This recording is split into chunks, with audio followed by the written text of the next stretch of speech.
Dans cette vidéo, je vais vous présenter la prophétie de saint Augustin, tirée de cet ouvrage, Prophétie pour la France, écrit par Jean Mathiot. Excellent ouvrage que je vous conseille vivement de lire.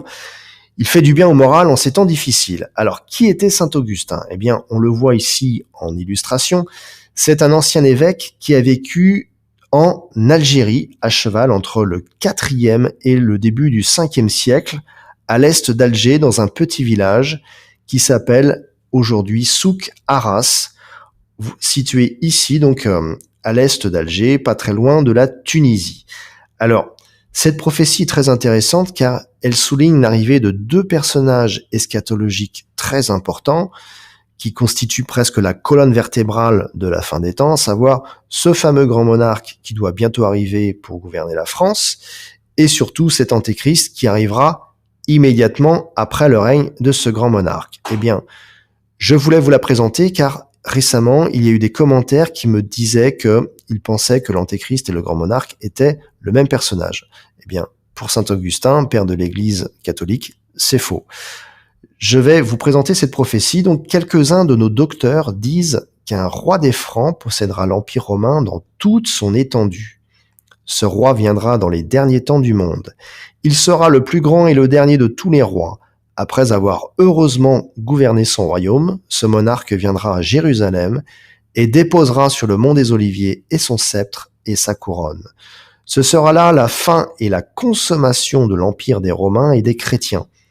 Et ces mêmes docteurs, s'étaillant de la parole de l'apôtre, prétendent que, immédiatement après, l'antéchrist viendra. Alors, dans mon discernement, je retiens trois choses. Premièrement, l'arrivée de ce grand monarque, le plus grand roi annoncé des Francs. Donc, nous avons eu 69 rois, le 70e et dernier roi de Francs, qui doit arriver, ce fameux grand monarque, sera vraiment le plus grand roi de tous les temps en France. C'est annoncé clairement, son règne sera heureux, les gens qui vivront sous lui, sous son règne, seront également heureux. Deuxième chose, ce grand monarque donc sera vraiment très chrétien a priori, puisqu'il ira à Jérusalem, au mont des Oliviers, où il déposera son sceptre et sa couronne.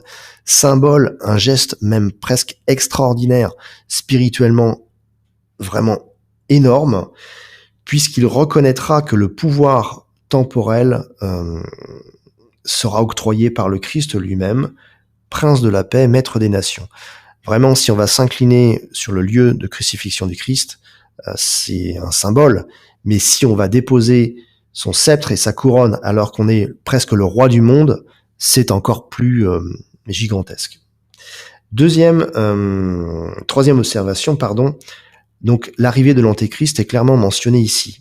Et indication temporelle intéressante, il viendrait immédiatement après ce règne du grand monarque.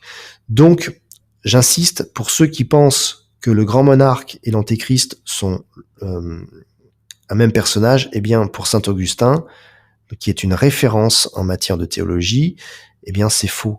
Donc, je vous invite à plutôt croire qu'il s'agit de deux personnages différents et que cet antéchrist ne viendra pas tout de suite, pas très vite, pas bientôt, mais beaucoup plus tard.